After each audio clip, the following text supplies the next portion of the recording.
Hello, I am Dr. Quentin Moss. I am the psychiatrist, medical director, and CEO of Modern Psychiatry and Wellness. Thank you for watching this video. We at Modern Psychiatry and Wellness want people to be able to move forward with their lives, to be able to have life in full, to be able to achieve more, and to have wellness in all of its dimensions. Part of what I would like to talk about today is the STEAM technique. That's STEAM technique. These are some things that I would like for you to consider as you're receiving care so that we can try to maximize how you improve, how you'll feel better, and how you'll be able to do more. So the first thing with STEAM is S, and S stands for sleep. Sleep is very important. We recommend that people try to get 7 to 9 hours of sleep each night. The other part of sleep is trying to make sure that we get to sleep at the same time each night. So if we're going to have a set bedtime, we try to have that set bedtime not only for Monday through Friday, but also on the weekend as well.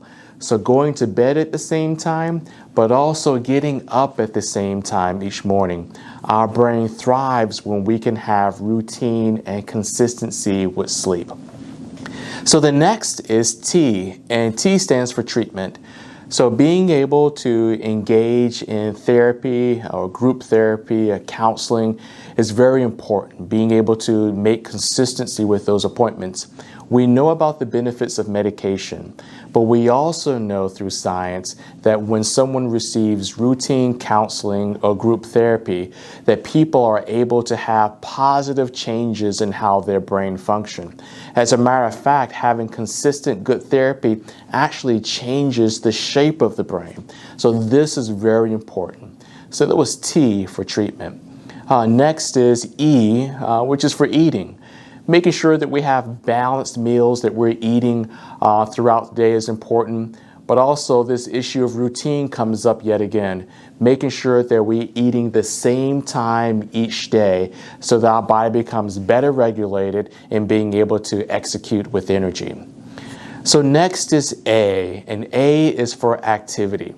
When we think about activity, we tend to think about exercise, being able to get outside, spiritual exercises that we may do, or meditation.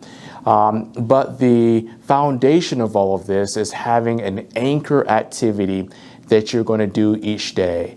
So for many people, working at their job is their anchoring activity that forces them to get up, they have it for a period of time, and then they come back each day. If we're not working, then we have to find some type of anchoring activity for the day, something that pushes you to get up each morning. It may be volunteering, it may be meeting up with your support system, it may be participating in activities or hobbies that you tend to gravitate to. So those things are important, again, because our brain likes the routine.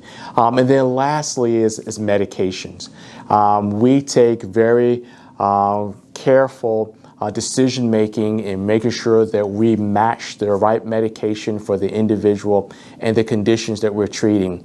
But taking the medications on a consistent basis is very important. Trying to find that same time of the day that you take your medication such that our brain gets what it needs to continue to improve. When we take our medications consistently, we allow for our brain to not only restore itself, but we allow for our brain cells to regenerate, to be able to grow, to make connections. And all of those things allow for us to have less depression, improvements with our anxiety, great benefits in concentration, and also being able to maintain our sobriety or recovery. So again, I want to thank you for listening. Just to review, this is the STEAM technique. S is for sleep, T is for treatment, E is for eating, A is for activity, and M is for medication. Doing all of these things on a consistent routine basis will help you to achieve your goals so that you can move forward. Hey, thank you for taking the time. We appreciate you coming to us for adult mental health treatment, adult addiction treatment and recovery, and also treatment for teens 12 to 17. Have a good day.